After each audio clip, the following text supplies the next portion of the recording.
Oi, bem-vindas e bem-vindos ao É da Sua Conta, o podcast mensal da Tax Justice Network, rede de justiça fiscal. Eu sou a Graziele Davi. E eu, a Daniela Stefano. O É da Sua Conta é para você que fala português em qualquer parte do mundo e quer entender a relação entre justiça fiscal e o seu dia a dia. É óbvio que tem pessoas que têm conta no exterior, que movimentam, que não vêm para o Brasil, porque em todo lugar, como no Brasil, existe a possibilidade de você maquiar. A maquiagem que o Alexandre de Oliveira, intermediário da Comissão Brasileira de Futebol, está falando é aquela que dá uma disfarçada na movimentação financeira no mundo do futebol, seja dos clubes, dos jogadores ou das federações. Se você pegar uma pessoa pobre e ela furtar um pão, pegar um pão e sair correndo, e mesmo que um quarteirão à frente ela fosse pega pelas pessoas, ela devolver esse pão, mesmo assim ela vai ser presa por isso, ela vai responder penalmente por isso, por esse crime de ter furtado um pão. Agora, um clube de futebol multimilionário deixar de pagar tributo, se depois ele for pego, foi pego, você estava aqui com esses 100 milhões de reais que é do governo, porque você deixou de pagar, e você foi descoberto que você furtou esses 100 milhões de reais. Aí ele vai lá, não, eu vou devolver, tá aqui, eu pago. Pronto, ele já não sofre as consequências penais. Sonegação fiscal e futebol é o tema do É da Sua Conta de novembro de 2019. Que ótimo saber que tem cada vez mais possibilidades das mulheres jogarem futebol. Pois é, Grazi. Aqui nessa associação, as mulheres batem bolão todos os domingos. E eu te convidei para assistir esse treino, porque eu ando pensando muito em começar a jogar futebol. É meta para 2020. Que massa isso! E eu torço muito para as mulheres terem mais oportunidades no futebol. Na Copa do Mundo Feminina, que aconteceu em 2019 na França, a gente viu que as jogadoras são muito talentosas. Sim, e olha que na maioria das vezes é tudo muito na garra, porque em geral se investe muito pouco no futebol feminino. Já no futebol masculino tem muito investimento, mas pouco se sabe sobre o fluxo desse dinheiro. Por exemplo, nas transações milionárias das transferências de jogadores de futebol de um clube para o outro. Meu nome é Alexandre de Oliveira, sou intermediário CBF há aproximadamente 3 anos. O intermediário de futebol, ele é responsável por gerir a carreira de atletas de futebol, assessorando-os na parte jurídica, financeira e pessoal. E também intermediar contatos entre clubes, tanto no Brasil quanto no exterior. O Alexandre explica os detalhes da transferência de um jogador de futebol. Vamos imaginar uma situação de um atleta de um clube de São Paulo com interesse de um clube português. Ao ponto que essa transação se concretiza, o pagamento normalmente é feito na conta corrente do clube nacional. O intermediário tem até 10% de participação. O atleta, ele possui um contrato. E como é feita a tributação nas transferências de jogadores de futebol? No caso do agente, específico a mim, eu possuo uma empresa aberta, essa empresa ela é tributada. Para que eu receba, eu tenho a necessidade de emitir uma nota fiscal. Ao ponto que eu estou emitindo essa nota fiscal, eu já estou sendo tributado. O atleta, se o contrato for acima de 365 dias, muitas das vezes o atleta pede a saída do Brasil e vai se submeter às regras daquele país, à tributação daquele país. Existem alguns casos que o atleta prefere continuar sendo brasileiro porque aquele país possui um acordo de bitributação com o Brasil. Então ele recebe naquele país, ele paga o imposto naquele país e faz o acerto no imposto de renda dele aqui no Brasil. O Alexandre conta que nunca teve a necessidade de abrir uma conta fora do Brasil. Mas quando eu perguntei para ele sobre intermediários ou jogadores de futebol que possuem contas em paraísos fiscais... Eu entendo da seguinte maneira, se existe uma legislação que te propicia isso, não vejo problema nenhum. Os paraísos fiscais são jurisdições que facilitam as multinacionais a escapar da fiscalização de outros países. Quem nos explica o que são paraísos fiscais e como funcionam é Verônica Grondona, pesquisadora da Tax Justice Network, baseada na Argentina. Se, por exemplo, eu tenho uma corporação no Brasil e não quiser pagar impostos, então posso utilizar os paraísos fiscais, criando uma corporação em um desses países e dessa maneira não pagar impostos. A legalidade e a ilegalidade disso está em discussão, mas o que é certo é que se o fim último é eludir os impostos de um país, isso pode ser contestado como ilegal, não é necessariamente legal. Ela também conta que há 2 problemas em usar paraísos fiscais nas transferências financeiras que envolvem jogadores, clubes de futebol e corporações de produtos esportivos. Outros problemas que também estão associados são ao desconhecimento, muitas vezes, do beneficiário final, porque a transferência do jogador e o pagamento do dinheiro, nesses casos, não sempre é feita com o nome do jogador, mas feita com o nome de uma sociedade que é constituída de maneira tal que não conhecemos quem é o beneficiário final. Temos também outro problema que normalmente não é discutido, que é o problema da utilização dos jogadores e suas marcas e suas imagens também para fins de publicidade das corporações multinacionais. Isso também é utilizado em conexão com as grandes corporações de venda de produtos deportivos. Sim? Então, esses, por exemplo, também têm uma sociedade num paraíso fiscal corporativo e a sociedade é a que faz essas transações com os jogadores, sim? E como disse antes, não faz a transação com o jogador, mas com a sociedade do jogador, que está radicada no outro paraíso fiscal. A pesquisadora da Tax Justice Network, Verônica Grondona, alerta sobre as consequências desse fluxo financeiro no universo do futebol, que muitas vezes é ilícito. Neste momento, o que se observa a nível internacional é uma competência tributária baixa. Baixar a taxa impositiva das corporações, da população mais rica dos países. Então, temos que conscientizar da necessidade de não perder essa tributação que é necessária, particularmente para os países de desenvolvimento, para implementar políticas sociais e políticas de desenvolvimento. No mundo complexo em que nós vivemos hoje em dia, que o saber é poder, neste mundo de informação, as pessoas que se atrevem a romper o véu do poder e a mostrar o que está por detrás dos biomos que são montados para esconder a informação, essas pessoas são vítimas, são mártires, como o Rui Pinto é um mártir, como o Snowden é um mártir, como o Assange é um mártir. Este é Francisco Teixeira da Mota, advogado de Rui Pinto. O Rui Pinto também é conhecido desde 2015 como John, do Football Leaks. Foi John quem entregou à revista alemã Der Spiegel uma quantidade enorme de documentos que denunciavam esquemas de evasão e elisão fiscal. Foram revelados os mecanismos utilizados em contratos de transferências de jogadores de futebol para minimizar o pagamento de impostos, utilizando empresas fantasmas em paraísos fiscais. As transações envolvem ao menos 9 países europeus e, com base nessas informações, França, Bélgica e Holanda iniciaram investigações.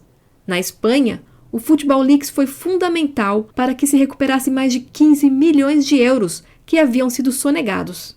Mas, desde março de 2019, Rui Pinto está cumprindo prisão preventiva em Portugal, acusado de espionagem, extorsão qualificada, violação de segredos e acesso ilegal à informação. A lei portuguesa não permite utilizar para investigações criminais informações que foram obtidas de uma forma que não é lícita. Os franceses, ao contrário, não têm esse problema e têm investigado em diversos casos e estão a correr vários processos. Os espanhóis também. As informações reveladas por Rui Pinto até agora, entretanto, são apenas uma pequena parte do material ao qual ele teve acesso. Ele tem apreendidos 12 discos rígidos, dos quais só 2 é que estão abertos, porque não estavam encriptados. Há 10 discos cheios de informação, que estão encriptados e que nem as autoridades portuguesas, nem as autoridades francesas, que têm os mesmos, nem as autoridades belgas e holandesas conseguiram até este momento abrir, e que o Rui Pinto poderá vir a abrir em determinadas circunstâncias, e que tem informação muito relevante sobre situações de corrupção internacional. Rui Pinto deve ficar preso pelo menos até janeiro de 2020, quando vence o período da prisão preventiva e o juiz deve decidir se envia ou não o caso para julgamento. E enquanto o John, de Football Leaks, fica preso, a sociedade perde o direito de conhecer a verdade. Eu entendo que sempre seria possível utilizar muitos dos elementos obtidos por Rui Pinto ou pelo Football Leaks, porque poderiam ser aceitos e utilizados para investigações a nível de corrupção e de questões que se prendem não só com o futebol, mas também com a construção civil, África, Brasil. Há muitas situações que o Football Leaks, digamos que esse site, teve acesso de informação muito relevante e que poderá vir a ser divulgada.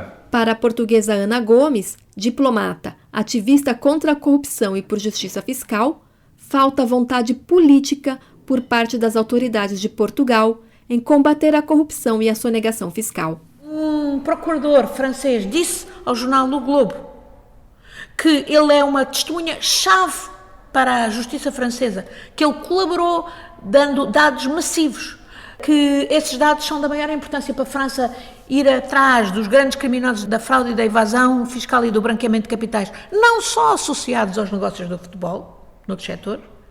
E enquanto os franceses dizem isto e fazem isto, depois Portugal criminaliza-o e tem-no numa prisão silenciado e não lhe pede a colaboração. Parece que não houve milhares de milhões de recursos do Estado português que foi embora evadido em pagões fiscais, em esquemas de transferências para offshores, e parece que as autoridades portuguesas não têm vontade de recuperar nada disso para benefício dos contribuintes portugueses, que têm vindo a pagar brutalmente. Fora das 4 linhas do campo de jogo, o futebol é uma grande indústria, um grande negócio. E onde tem circulação de dinheiro, tem também cobrança de impostos para financiar serviços públicos e direitos. Mas será que os times de futebol brasileiros andam na linha nesse quesito? No Brasil, único país cuja seleção é 5 vezes campeã mundial de futebol, os principais times sonegam impostos, deixam de seguir leis trabalhistas e vivem sempre com as contas no vermelho, apesar do volume incrível de dinheiro que o esporte movimenta. Levantamento da agência de marketing esportivo Sports Value mostra que os 20 clubes de futebol da primeira divisão brasileira têm um estoque de impostos sonegados de cerca de 600 milhões de dólares. E se também forem considerados dívidas com bancos e débitos trabalhistas, esse número sobe para mais de 1,5 bilhão de dólares, de acordo com os balanços dos próprios times.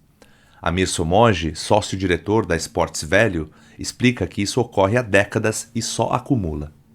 As dívidas dos clubes não surgiram em 1 ano ou em 5 anos. São décadas de construção de passivos. Então você tem dívidas que foram criadas em administrações muito irresponsáveis. Nós estamos falando de administrações desde a década de 90, que vem acumulando. Os clubes gastam demais, têm elevados custos, com o departamento de futebol, que acabam obrigando que eles peguem empréstimos em banco. Então, mesmo que a gente resolva a questão trabalhista, mesmo que a gente resolva a questão fiscal, ainda assim tem a questão da gestão alavancada dos clubes, que acabam impactando em pesadas dívidas bancárias. E em meio a tantas dívidas, os clubes de futebol escolhem deliberadamente sonegar, pois as dívidas bancárias têm juros muito mais altos e as dívidas trabalhistas podem gerar dor de cabeça, como bloqueio de contas e imobilização de patrimônio, comenta Breiler Pires, repórter do El País e comentarista da ESPN. Na hora de pagar, ou escolher qual dívida ele vai pagar, o que está primeiro, geralmente as dívidas fiscais ficam em último plano. Mas isso gera um reflexo, que respinga no equilíbrio dos campeonatos, que é o fato de alguns clubes escolherem deliberadamente sonegar impostos e deixar de cumprir essas suas obrigações fiscais, enquanto outros honram seus compromissos. Na verdade, a escolha dos times de futebol brasileiros pela sonegação é facilitada pelo próprio governo. Em menos de 20 anos, o governo federal lançou 3 medidas para renegociar dívidas fiscais com clubes devedores, com generosos descontos. Nenhuma delas se mostrou eficiente, avalia Amir Somogyi.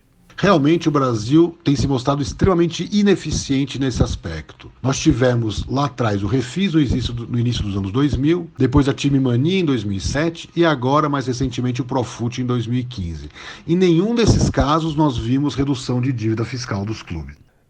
Especialistas argumentam que o governo deveria ser mais rigoroso nas cobranças de clubes devedores e que a Confederação Brasileira de Futebol, entidade máxima do esporte no país, aplique sanções esportivas a times com má gestão financeira e administrativa. Luciano Máximo é da sua conta. Sonegação fiscal, que também é conhecida como evasão fiscal, é um crime definido na lei penal brasileira e que você pode sonegar, seja omitindo informações para os órgãos de cobrança, fazendo falsas declarações. Esse é o Marcelo Lettieri, diretor técnico do Instituto de Justiça Fiscal. A sonegação fiscal em si é uma forma de você evitar, então, o pagamento de tributos. Evitar ou reduzir. E no caso do Brasil, é um crime, embora seja considerado, infelizmente, um crime menor. Porque se a pessoa que sonegou ela for descoberta pelos órgãos fiscais, por exemplo, pela Receita Federal, e ela fizer o pagamento desse valor que ela sonegou, ela não sofre as consequências penais, ela não sofre as consequências de um crime. Ele também explica quais são as etapas que o governo realiza para a cobrança dos valores sonegados. Bem, isso caso o governo descubra que ocorreu sonegação. Primeiro uma cobrança administrativa, depois a inscrição numa lista de devedores, que é essa dívida ativa, a inscrição do nome do contribuinte em algum cadastro que vai restringir a atuação dele, a obtenção de crédito, como no caso da Receita Federal, o CADIM, e por último, uma cobrança de execução fiscal. Os órgãos de cobrança vão à justiça e a justiça vai lá e determina que aquela pessoa física, aquele clube de futebol, pague ou coloque bens à disposição para pagamento. Muitas vezes, empresas e indivíduos sonegadores esperam por um programa de refinanciamento de suas dívidas, chamados de refis. Nada mais são do que programas que concedem uma forma mais favorável àquele devedor, que pode ser uma empresa, um clube de futebol ou uma pessoa física, e nessas condições favoráveis, se ele atender a um conjunto de condições, ele pode fazer esse pagamento. Mas esses refinanciamentos são necessários? Quem continua explicando é o Marcelo Lettieri, diretor do Instituto de Justiça Fiscal.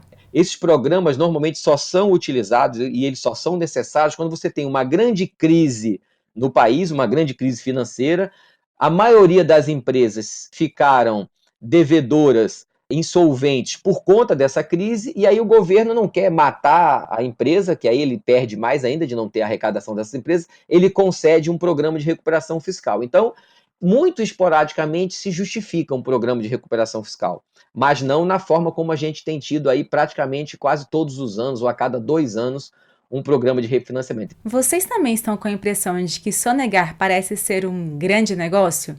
E que talvez seja por isso que os clubes de futebol estão acumulando tantas dívidas fiscais? Há essa espécie de incentivo ao comportamento do sonegador. Primeiro, ele tenta se esconder do fisco, mas se for descoberto pelo fisco, se tiver recursos para pagar, ele pode parcelar. Se ele pagar ou parcelar, ele já não sofre as consequências penais. Então, nós temos uma lei penal, criminal, que ela é muito benéfica com o sonegador. E desde 2011, ele teve um outro benefício. Não, eu faço o seguinte, eu vou parcelar, tá vendo? Eu peguei esses 100 milhões, eu vou te devolver 1 milhão por mês e com isso eu não vou ser preso por isso. Então, a sonegação fiscal no Brasil, ele é considerado, então, um crime menor, quando, na verdade, é um crime horrendo, porque ele tira recursos públicos dos nossos serviços públicos que são utilizados principalmente pelas pessoas mais pobres. Era para ser um crime hediondo até. Jogadores de futebol da Nigéria, do Senegal, da Costa do Marfim, Camarões e de Gana ganham milhares de dólares em clubes europeus e de outras partes do mundo. Constroem carreira fora, mandam dinheiro para os familiares que ficam nos países de origem, mas os países de onde eles vieram não costumam receber os impostos sobre os rendimentos destes atletas. Futebol, África e impostos é o tema da coluna de Nick Jackson, jornalista da Tax Justice Network. Olá, Nick! Você tem algum time de futebol aí na Europa? Você torce para algum time em que tem jogadores africanos?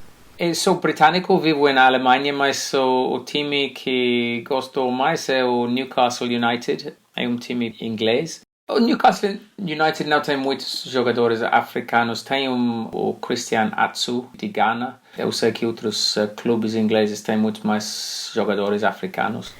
E tem a questão deles estarem então na Europa e às vezes eles acabam não pagando os impostos. Por que eles não pagam o imposto no país que eles nasceram? Isto é uma questão do sistema de tributação no país. Geralmente, os países recebem impostos das atividades econômicas dentro do país. Uma grande isenção a este sistema são os Estados Unidos. Os Estados Unidos têm um sistema de tributação mundial. Quer dizer que um americano que recebe rendas, que vive em outro país, que recebe rendas econômicas, tem que pagar impostos, se não paga impostos no país onde vive. E também tem um sistema de crédito, quer dizer que se ele deveria nos Estados Unidos pagar 30%, mas vive no Brasil e no Brasil paga 25%, vai pagar então 5% aos Estados Unidos. Então, um jogador de futebol que joga num outro país pode pagar impostos aos Estados Unidos, mas outros países não utilizam este sistema de tributação mundial, worldwide, e então eles pagam impostos só nos países onde trabalham. E no caso de jogadores de futebol africanos na Europa, eles pagam impostos nos países onde eles vivem, mas não pagam impostos aos países onde cresceram e onde nasceram.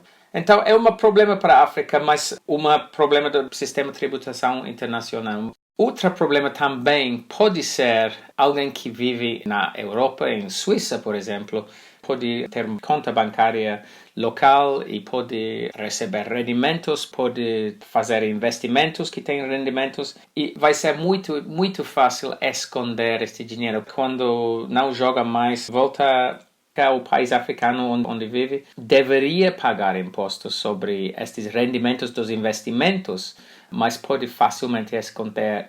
Como é que isso é possível? Esconder esse dinheiro então e não levar para o país deles? Tem um sistema internacional para enviar esta informação, mas não funciona muito bem. Tem muitos meios de evitar esta informação e também tem uma questão de poder. São os países com mais poder que recebem mais informação. A Suíça e outros países europeus estão a fazer obstáculos para que esta informação é enviada para os países africanos. Então, os países africanos têm muito menos poder político no mundo e eles querem receber esta informação. É bastante frequente que os jogadores façam propagandas para marcas esportivas nos seus países. Quando isso acontece, eles pagam impostos ou eles fazem uso de paraíso fiscal também?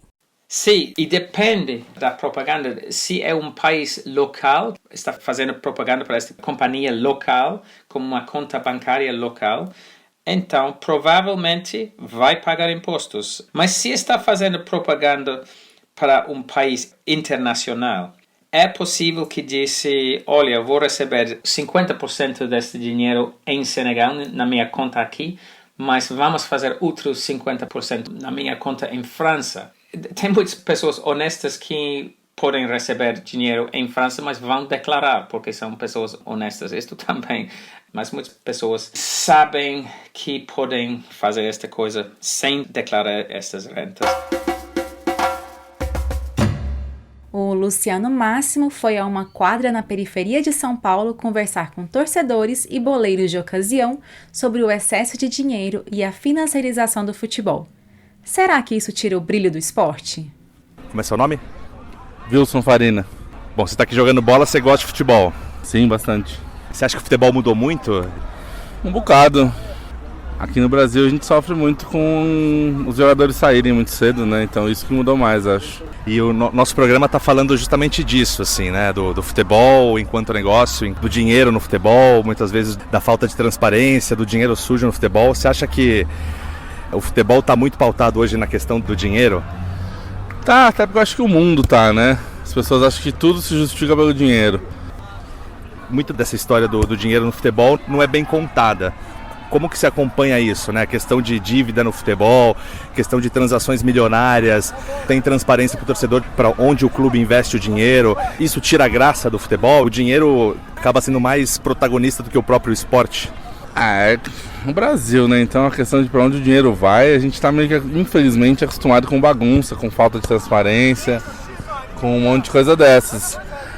Mas daí é uma escolha minha de, tipo, continuar gostando, sabendo que tem tudo isso, porque, como o pessoal disse, se a gente for saber as entranhas do futebol, todo mundo deixa de gostar de futebol. Fala seu nome. Fernando. Você torce para que time? Sou corintiano. Você sabe que o Corinthians é um dos maiores devedores para o governo, né? Devedores de impostos do futebol brasileiro. Isso para você tira um pouco a graça de admiração do seu time? Acho que do meu time não, porque é algo que está presente em todos os clubes, uns mais, outros menos, de acordo com a situação do time, em cada contexto, em cada época. Então, tem times que não estão devendo hoje e que tiveram uma administração boa até pouco tempo atrás, como o Cruzeiro, mas aí começa a investir, querer ganhar campeonato, e nisso agora passa a ser um dos clubes mais endividados. Então isso é sequencial e é uma coisa estrutural que faz parte do futebol brasileiro como um todo, e não é exclusivo de um time ou de outro, para isso tirar o prazer para torcer para esse time ou não, mas sim de deixar de ter o prazer do futebol, que entra cada vez mais nessa lógica do dinheiro sujo, e isso acaba manchando um pouco e até tirando a qualidade do nosso futebol, porque esses recursos desviados acaba perdendo o foco e o futebol vai caindo, né? Para reduzir a sonegação fiscal no futebol e em outros espaços, é necessário investir nas administrações tributárias para que consigam ter tecnologia suficiente para descobrir os casos e penalizar criminalmente a sonegação, como fazem os países de economia central. Proibir por um tempo os programas de recuperação fiscal, os refis, e depois só permitir sua utilização em casos muito específicos, como de crises. O governo deveria ser mais rigoroso com grandes devedores frequentes, como ocorre com vários clubes de futebol. A Confederação Brasileira de Futebol também poderia regular melhor a questão das dívidas fiscais dos clubes e incentivar os clubes mais transparentes com maior prestação de contas. Em busca de transparência fiscal nos esportes, o Francisco Teixeira da Mota, que é advogado do Rui Pinto, sugere aos ouvintes do É da Sua Conta que apoiem as revelações que foram feitas até agora pelo denunciante português e para que hajam mais revelações sobre as ilegalidades do mundo do futebol. O Rui Pinto não vê com facilidade quando é que poderá ser libertado, uma vez que o processo provavelmente, pelo menos em parte, irá para julgamento, e conta de alguma forma com a solidariedade internacional, isto é, da parte de organismos de investigação internacionais, tais como o Eurojust e as autoridades francesas, que possam, junto das autoridades portuguesas, salientar a importância do seu trabalho. Caso queira manifestar apoio ao denunciante ou repúdio à prisão dele, siga no Twitter, @ruipinto_FL.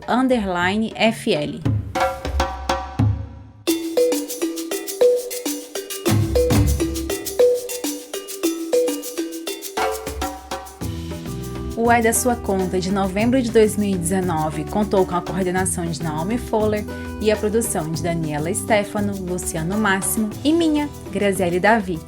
Um abraço e até o próximo! Até o próximo!